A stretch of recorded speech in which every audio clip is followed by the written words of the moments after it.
तारिक भाई क्या चाहते हैं आप? देखें, अभी मैंने आपको नरेंद्र मोदी की धमकियां सुनवाई, प्रेशर टला नहीं है, हिंदुस्तान की तरफ से पूरा प्रेशर मौजूद है। इस मौके पर हमें तो बहुत एक यूनाइटेड और एक बहुत मजबूती चाहिए पाकिस्तान के अंदर। अगरचे हमारी फ़ौज की मजबूती है लेकिन सियासी मजबूती भी चाहिए। तो यहाँ पर तो अलीमा साहिबा पूछ रही हैं आपसे कि आपको उनके भाई से चाहिए क्या है? भाई बता दें खुल के, क्या गिव एंड टेक चाहिए? ख़त्म करें मामला यार बीच में से। देखिए, बिस्मिल्लाहिर्रहमानिर्रहीम।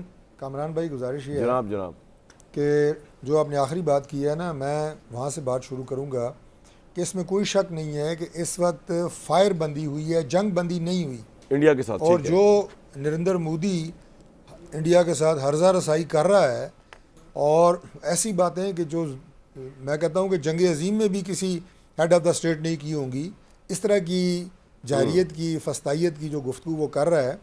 अब उसकी वजह तो बड़ी सिंपल सी है, एक जुमले में मैं बता दूं कि जो बदतरीन शिकस्त उसे हुई है पाकिस्तान के हाथों और हमारी मुसल्लह अफवाज ने जिस तरह इंडिया के दांत खट्टे किए हैं, तो वह अपनी शर्मिंदगी को छुपाने के लिए ये गुफ्तगू कर रहा है। लेकिन वो तनाव जो है वो बॉर्डर्स पे भी और अभी हमारी पाकिस्तान इंडिया में मौजूद है। और वो न भी हो, उसके बावजूद जिस तरह कौम जो है एक प्लेटफॉर्म पर इकट्ठी हुई है, ये पाकिस्तान की तारीख़ में बड़े कम ऐसे लम्हात आए हैं।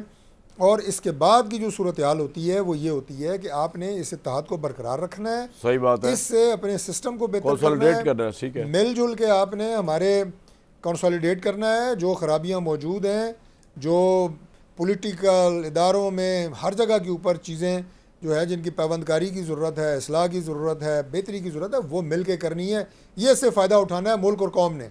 इज़्ज़त तो अल्लाह ने आपको दी है, लेकिन आपने मुल्क को मईशत के मैदान में भी और हर मैदान में बेहतर करना है और आगे लेके जाना है। ये हमारा मिशन होना चाहिए और ये है अल्हम्दुलिल्लाह, और सोच है हमारी और हम इस पे काम भी कर रहे हैं। लेकिन इसके साथ दूसरी चीज़ ज़रूरी क्या है, वो है सियासी फायरबंदी।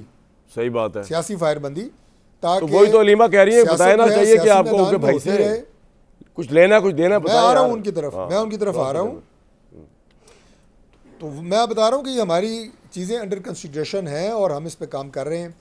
जो आपने अलीमा खान साहबा की तकरीर सुनाई ना, देखें, आप जो कहते हैं ना कि जी इमरान खान से आपको क्या चाहिए, हमें इमरान खान से कुछ नहीं चाहिए।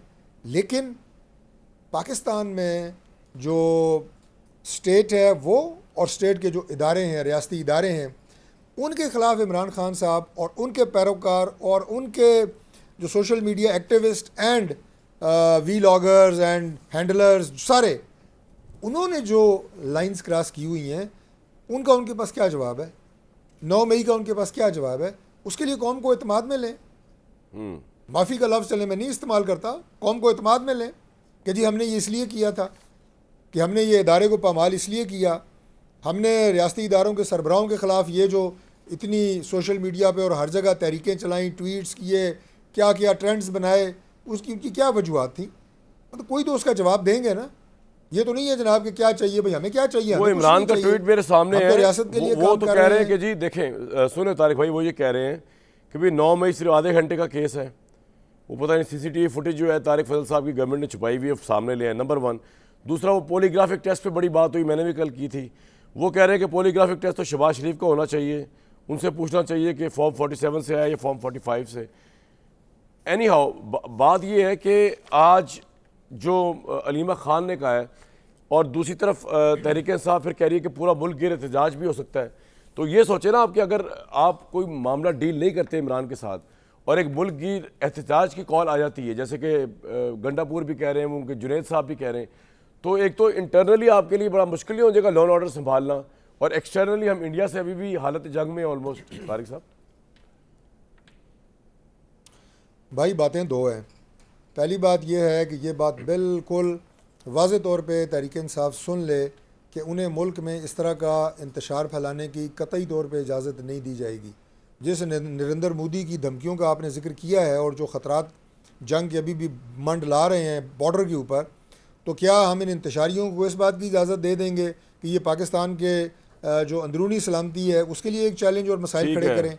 ये तो आउट ऑफ क्वेश्चन है कि किसी को इन हालात में पाकिस्तान के अंदरूनी हालात ख़राब करने की इजाज़त दी जाएगी और शर और फसाद फैलाने की इजाज़त दी जाएगी, कतई तौर पे नहीं होगा। This is very clear. ठीक है। दूसरी बात यह है जी कि जहाँ तक इमरान खान साहब और बाकियों को साथ लेकर ताल्लुक़ है, हम खुले दिल खुले जहन के साथ इन्हें साथ लेके चलने के लिए तैयार हैं।